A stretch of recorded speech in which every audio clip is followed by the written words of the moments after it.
हिंदी साहित्य संपूर्ण घटना चक्र क्विक रिवीजन विद आरती शर्मा। दोस्तों, आपको मेरा चैनल पसंद आए तो इसे लाइक करें, शेयर करें, सब्सक्राइब करें। साथ ही साथ मेरे वीडियोस के अगले नोटिफिकेशंस को पाने के लिए बेल आइकन को प्रेस करें।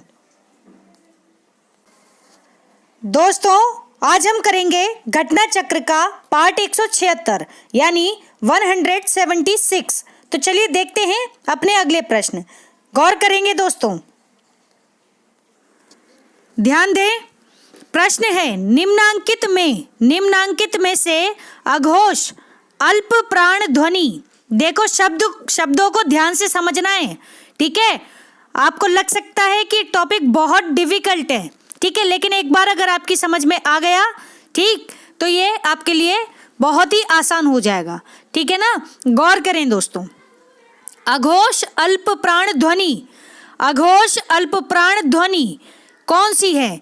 तो अगर आपको याद हो तो मैंने आपको पिछले वीडियो में बताया था कि अघोष ध्वनि में हमारे पहले और दूसरे वर्ण आते हैं, ठीक है, ध्यान रखेंगे।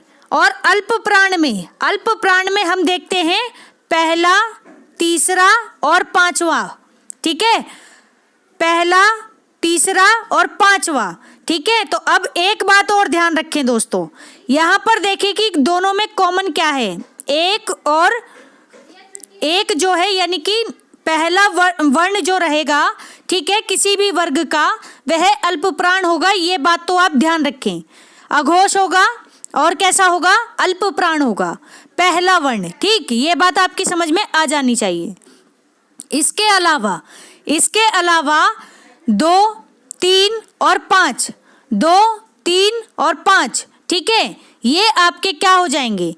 तो 2 जो है वो हमारा अघोष हो गया, ठीक, और 3 और 5 हमारे वर्ग के जो वर्ण हैं वो अल्प प्राण हो गए, ठीक है। तो ये बात आप ध्यान रखेंगे। देखते हैं इसका उत्तर क्या है। तो ऑप्शन डी यानी कि का से कबूतर वाला का। तो का वर्ग में अगर हम देखें तो का, खा, गा, घा और अंगा खाली, ठीक है, ये होता है। फिर हम देखें ता, था, दा, धा, फिर ना, ठीक है, ये हो गया हमारा ता वर्ग। तो का और ता, पहली बात, का वर्ग किस में आता है? कचट तप, याद रखें। तो का आता है हमारे किस में? ये होता है हमारा कंठे, ठीक है, कंठे ध्वनि है, ठीक, ध्यान रखें। ता हमारी कैसी ध्वनि है? कचट। और फिर तप, ता हमारी आती है दंते ध्वनि में, ठीक है, दंते ध्वनि। ये बात ध्यान रखेंगे दोस्तों, ठीक। अब देखें कि का, ख, गा और घा। का ये हमारा पहला हो गया, फिर ये ख वर्ग हो गया, ये हमारा क्या हो गया? खा वर्ण दूसरा, फिर गा तीसरा, फिर ये चौथा और ये हमारा पांचवा, ठीक है। तो अब इसमें से जो ये ध्वनियां होंगी, ये पहली और दूसरी, ये कैसी होंगी? अघोष। कैसी? अघोष, ठीक है, अघोष ध्वनियां, ध्यान रखें। और तीसरी, चौथी, पांचवी कैसी होगी? अल्प प्राण, ठीक है, अल्प प्राण, ध्यान रखें, अल्प प्राण ध्वनियां, ठीक है। अब यहाँ पर का और ता पूछ रहे हैं, तो का कौन से स्थान पर है? पहले पर, ठीक है, और ता कौन से स्थान पर है? पहले पर। तो पहले स्थान पर मैंने बताया था जो वर्ण होंगे वो अघोष भी होंगे और वो अल्प प्राण भी होंगे, अघोष भी होंगे, अल्प प्राण भी होंगे, क्योंकि दोनों में एक नंबर जो है, पहला वर्ण जो है वो क्या है? कॉमन है, अघोष ध्वनि में भी और अल्प प्राण में भी, ठीक है। तो ये बात आप ध्यान रखें, इसीलिए प्रश्न को इतना बढ़िया बनाया है इन्होंने। क्या कहा है कि अघोष अल्प प्राण ध्वनि बताएं। तो पहली वर्ग की का और ता, ठीक है, का और ता। ये कचट तप, ये सूत्र याद रखें। ये कचट तप पूरा सूत्र क्या है? ये पूरा एक नई बात और समझें, कचट तप, का फिर चा, इसको ऐसे देखें, कचट और ये तप, ये पांचों क्या हैं? ये आपकी पांचों अघोष अल्प प्राण ध्वनि है, अघोष अल्प प्राण, ठीक है, अघोष फिर अल्प प्राण, ठीक है, अल्प प्राण, ध्यान रखेंगे दोस्तों, इंपॉर्टेंट बातें बताई हैं बहुत ज्यादा। तो प्रश्न का सही उत्तर क्या है? तो प्रश्न का उत्तर है दोस्तों ऑप्शन डी, का और ता। का और ता कैसी ध्वनि है? अघोष अल्पप्राण ध्वनि। अघोष अल्पप्राण ध्वनि कौन सी होती है?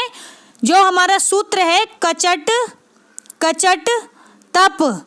ठीक है, इस वर्ग की ये जो वर्ग है, ठीक है, ये वर्ग है, इसका पहली ध्वनि, पहले वर्ण की ध्वनियां हैं और ये सभी क्या हैं? ये सभी अघोष अल्पप्राण ध्वनियां हैं। ठीक है, ध्यान रखेंगे दोस्तों। तो ये अगर प्रश्न इस तरीके का आता है तो आपके माइंड में सीधा क्लिक करना चाहिए कचट तप। ठीक है, ध्यान रखें। देखते हैं प्रश्न की व्याख्या, गौर करेंगे दोस्तों व्याख्या पर, ध्यान दें। वायु को संस्कृत में यानी कि प्राण कहते हैं। ठीक है, एक तो प्राण होते हैं जो व्यक्ति के शरीर में होते हैं। ठीक है, प्राण यानी कि जिस वजह से हम सांस लेते हैं, और सांस भी क्या है? एक तरह की वायु ही तो है। ठीक, तो वायु को हम क्या कहते हैं? संस्कृत में प्राण कहते हैं। वायु मीन्स हवा। ठीक है, हवा से क्या है? ऑक्सीजन मिल रही है। ठीक है, हम ये अपने शरीर में ऑक्सीजन ले रहे हैं, कार्बन डाइऑक्साइड छोड़ रहे हैं। ठीक है, तो ये बात है, तो ध्यान से समझें। और इस वायु को हम क्या कहते हैं? प्राण कहते हैं संस्कृत में। ठीक है, अब ध्यान से ये प्राण शब्द को पकड़ के चलना है। पकड़ के मतलब इसको आप अब समझ के चलेंगे। ठीक है, अब जितनी भी व्याख्या होगी इस प्राण शब्द से ही जुड़ी होगी, तो ध्यान से समझेंगे क्या है। यानी कि मुख्य रोल किसका रहेगा? जब भी ध्वनि की बात आएगी तो प्राण का यानी वायु का बहुत ही महत्व है। ठीक है, अब वो वायु कैसे निकल रही है, सारा खेल इसी बात का है। ठीक है, तो गौर करें। इसी आधार पर कम वायु से जो उच्चरित वर्ण होते हैं या फिर ध्वनि होती हैं, उन्हें हम अल्प प्राण कहते हैं। क्या कहते हैं? अल्प प्राण कहते हैं। ठीक है, अल्प का मतलब ही कम होता है दोस्तों। क्या होता है? कम। और प्राण मीन्स क्या होता है? वायु। तो अल्प मीन्स कम और प्राण मीन्स वायु। ठीक है, तो यानी कि कम वायु जिन वर्णों के उच्चारण में, ठीक है, जिन ध्वनियों के उच्चारण में या वर्णों के उच्चारण में, ठीक है, कम वायु प्रवाहित होती है, हमारे मुख से कम वायु निकलती है, हवा कम बाहर आती है, तो उन्हें अल्पप्राण कहते हैं। ठीक है, ध्यान रखेंगे दोस्तों। और जिन वर्णों के उच्चारण में या ध्वनि के उच्चारण में अधिक वायु निकलती है, ज़्यादा वायु यानी कि हमारा प्रेशर ज़्यादा लगता है, उसे बोलने में आप बोल के देखें, एकदम से झटका लगेगा और प्रेशर से वो मतलब बहुत ज़्यादा दबाव महसूस होगा उस ध्वनि को बोलने में। ठीक है, तो ये क्या हो जाएंगी? हमारी महाप्राण कही जाएंगी, महाप्राण कहे जाएंगे ये। ठीक है, ध्यान रखेंगे। इसके बाद है प्रत्येक वर्ग का पहला, तीसरा और पांचवा। अब इन बात पे ध्यान रखें। प्रत्येक वर्ग का वर्ग क्या? कचट तप। कचट तप क्या हो गया? हमारा वर्ग हो गया। ठीक है, अब इसका पहला, कचट तप में पहला, ठीक है, तीसरा और पांचवा, पहला, तीसरा और पांचवा क्या हो जाएंगे? हमारे अल्प प्राण हो जाएंगे। क्या हो जाएंगे? अल्प प्राण हो जाएंगे। मैंने आपको बताया था पिछले प्रश्न में भी। ठीक है, जैसे कचट तप, ठीक है, कचट तप। इसी तरह से एक ग्रुप बनेगा जड़ दब, जड़ दब, ठीक है, और ये अंगा, ठीक, इसके ये सॉरी यहाँ तक बनेगा जड़ दब तक। ठीक है, देखो एक ग्रुप बना रखा है, ध्यान से देखें, ध्यान से देखें। मैं थोड़ा सा इसको बड़ा करके लिख देती हूँ यहाँ पर। पहली बात तो अल्प प्राण, अल्प प्राण की बात आएगी दोस्तों, अल्प प्राण। ठीक है, क्या है? जैसे ये आए तो दिमाग में 1, 3 और 5 ये संख्या आपके दिमाग में आनी चाहिए। ठीक है, अगर ये संख्या दिमाग में आ गई तो बहुत अच्छी बात है। अगर नहीं आई तो एक सूत्र होता है कचट तप। कौन सा? कचट, और एक होता है तप। ठीक है, ये अभी इसको ऐसे समझिए, कचट तप। और एक हो गया जड़, जड़ दब। क्या हो गया? जड़ दब। ठीक है, जड़ दब, ये याद कर लें। ठीक है, 3-4 बार बोल के देखें, याद हो जाएगा। इसके बाद हो गया दोस्तों हमारी पंचम वर्ग की ध्वनियाँ। कौन सी? अंगा खाली, ठीक है, फिर जिया या फिर इया, ठीक, फिर अणा, ठीक, फिर ना और फिर माँ। ठीक, अगर आप ध्यान दें तो आपको समझ में आएगा। तो ये हमारी पहले वर्ण हैं, ये सभी हमारे पहले वर्ण हैं, पहले वर्ण हैं, ठीक है, किसी भी वर्ग के, ये वर्ग के पहले वर्ण हैं। फिर है दोस्तों ये हमारे तीसरे वर्ण हैं, जड़ दब। जड़ दब, ये शब्द याद कर लें, जड़ दब क्या है, हमारे तीसरे वर्ण हैं, ठीक है, जड़ दब, ताकि आपके सामने अगर ये एग्जाम में पेपर आ जाए तो आपको का से कबूतर पूरे सारे व्यंजन लिखने की जरूरत ना पड़े, ठीक है दोस्तों, क्योंकि इतना समय नहीं होता, एग्जाम प्रेशर होता है, टाइम कम होता है, तो आपको स्मार्ट तरीके से अपनी स्टडी करनी है। तो एक फॉर्मूला मैंने आपको बताया था, बार बार बता रही थी, कचट तप, कचट तप, ये पहले वर्ण है सारे, ठीक। इसके अलावा तीसरे वर्ण क्या हो गए, जड़ दब, जड़ दब, ठीक है, जड़ दब, जड़ कहाँ होती है, मिट्टी में दबी होती है, तो जड़ को कह रहे हैं कि जड़ दब, ठीक है, जड़ दब, ठीक। तो जड़ दब क्या हो गया हमारा, ये हो गया हमारा तीसरे वर्ण, ठीक। अब पांचवें वर्ण में कौन से आ जाएंगे, पांचवें वर्ण को हम पंचमाक्षर भी कहते हैं या पंचम वर्ण भी कहते हैं, ठीक है, तो ध्यान रखेंगे, पंचम व्यंजन भी कहते हैं, ठीक है, पंचम व्यंजन। अब ये क्या होते हैं, अंगा खाली, ठीक है, ध्यान रखें, अंगा खाली, जिया, अड़ा, ना और माँ, ठीक है। तो प्रश्न आपसे कहाँ से पूछेंगे, आपसे पूछेंगे ना और माँ में से, ठीक है, प्रश्न पूछेंगे ना और माँ में से, क्योंकि सबको पता है डा, जिया और अणा तो पांचवे होते ही हैं, लेकिन जिन्हें पूरी तरह से व्यंजन याद नहीं होते वो कंफ्यूजन हो जाती है उन्हें कहाँ पर, ना और माँ में, क्यों, क्योंकि यह हमारे अन्य वर्णों की तरह ही लगते हैं, जबकि ये तीन हमें बिल्कुल अलग ढंग से दिखते हैं लिपि में भी, ठीक है, तो यही कारण है। तो एग्जामिनर इस तरह से आपको फंसाने की कोशिश करेगा एग्जाम में, तो आपको बिल्कुल अपने कॉन्सेप्ट क्लियर करने हैं। एक बार फिर से समझ लें दोस्तों, अल्प प्राण में क्या आ जाएंगे, पहला, तीसरा और पांचवा वर्ण, पहला, तीसरा और पांचवा वर्ण, यानी कि जो जितने व्यंजन हैं उसमें से पहला वर्ग तो रहेगा ही, पहला वर्ग तो रहेगा ही अल्प प्राण।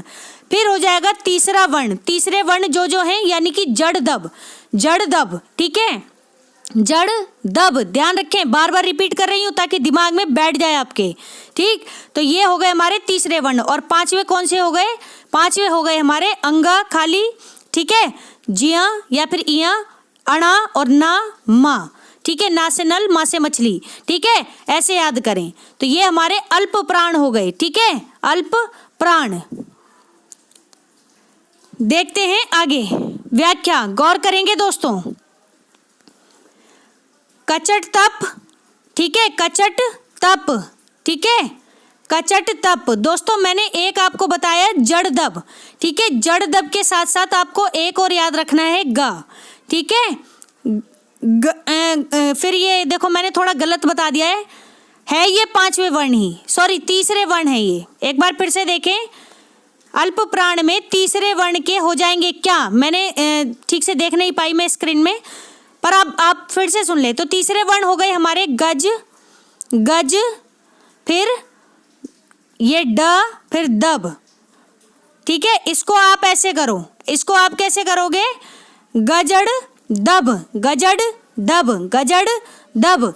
गज मीन्स क्या होता है दोस्तों, गज मीन्स होता है हाथी, गज मीन्स होता है हाथी, ये सिर्फ मैं आपको समझाने के लिए बता रही हूँ, ऐसा कुछ लिखा नहीं है कहीं, ठीक है, गज मीन्स क्या होता है, हाथी होता है, ठीक है, गज को, हाथी को क्या कह रहे हैं, हाथी को कह रहे हैं कि गजड़, गजड़ महाराज, गजड़ महाराज किसका नाम है, हाथी का नाम है गजड़ महाराज।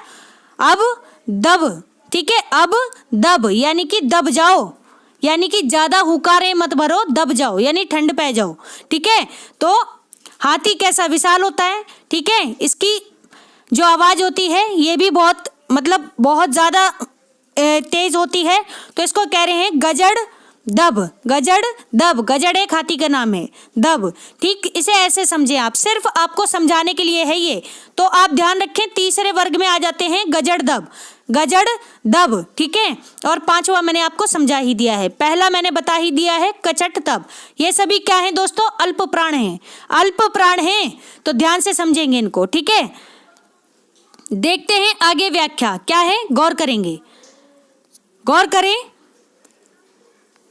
सभी स्वर कैसे हैं? अल्प प्राण हैं। सभी स्वर अल्प प्राण हैं इस प्रकार प्रत्येक वर्ग का दूसरा और चौथा। ठीक है, अभी तक दोस्तों हमने पढ़े अल्प प्राण। ठीक है, अब हम पढ़ेंगे महाप्राण। ठीक है, क्या पढ़ेंगे? महाप्राण। तो ध्यान दें, महाप्राण में क्या है? महाप्राण, ध्यान से समझेंगे इस बात को।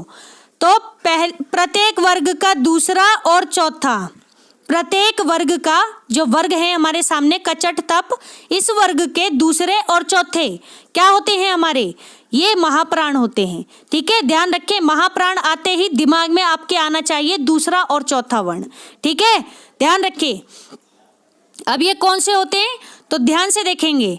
एक है खा, ठीक है, एक है खा, ठीक है, ध्यान से देखें, खा, फिर छा, ठीक है, खा छा ठा, ठीक है, खा छा ठा था, और फिर क्या हो गया?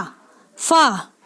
ठीक है, तो आप ध्यान रखें कि का के बाद आता है खा, फिर का के बाद आता है खा, ठीक है, चा के बाद आता है छा, टा के बाद आता है ठा, ता के बाद आता है था, और पा के बाद आता है फा।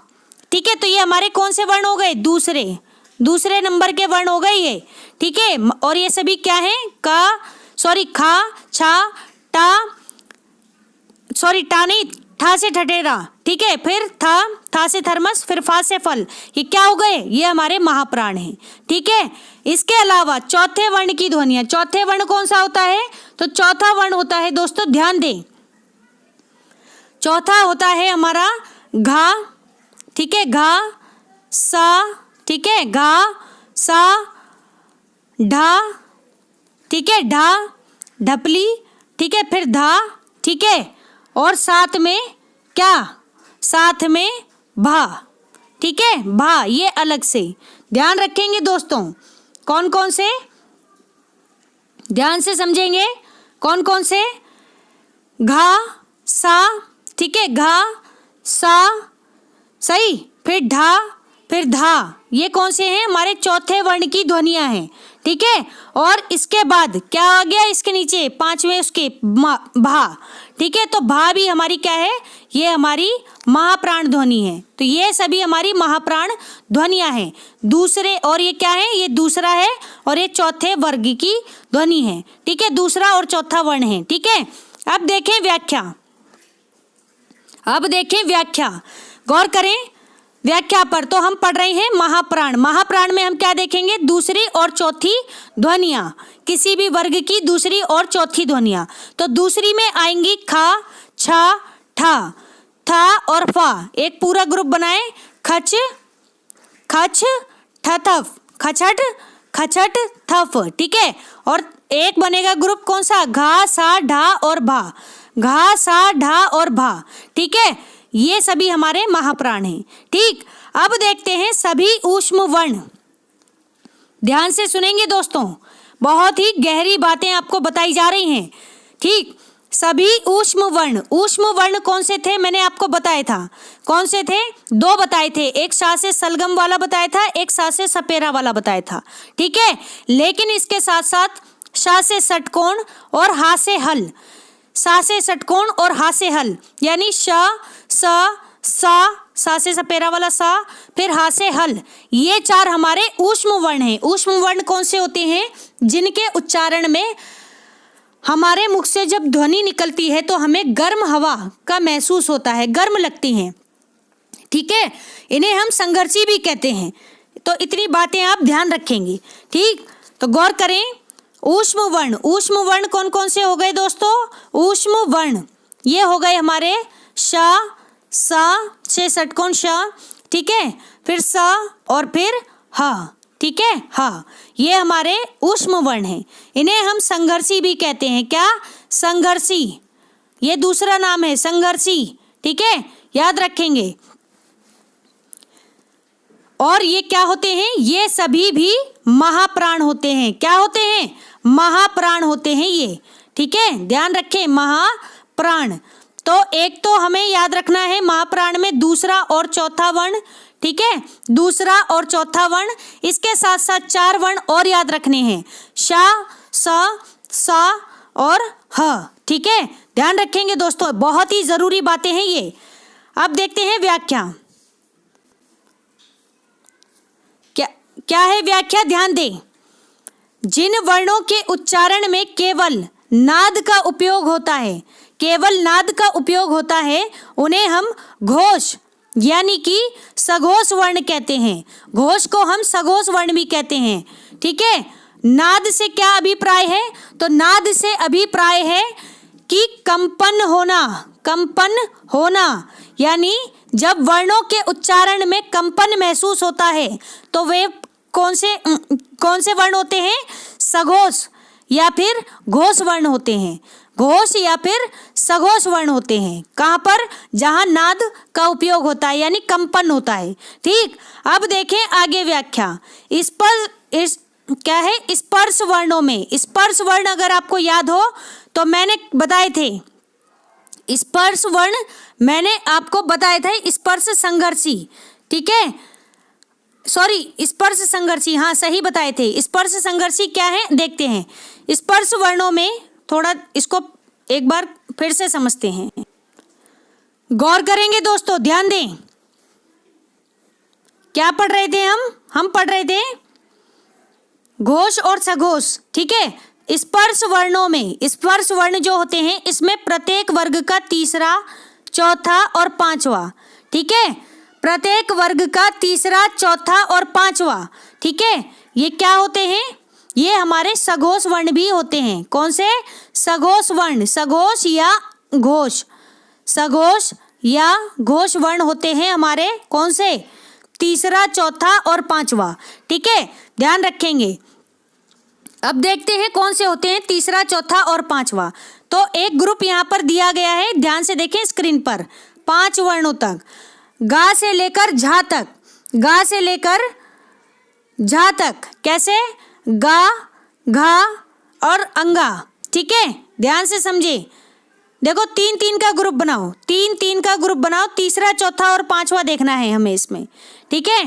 तो 3-3 का, यानी कि गा कौन सा है, तीसरे स्थान पर, घा चौथे पर और अंगा पांचवे पर। फिर से शुरू करके देखो, फिर जा कौन सा है, तीसरे स्थान पर, झा कौन से स्थान पर है, चौथे पर, और जिया कौन से स्थान पे है, पांचवे पर।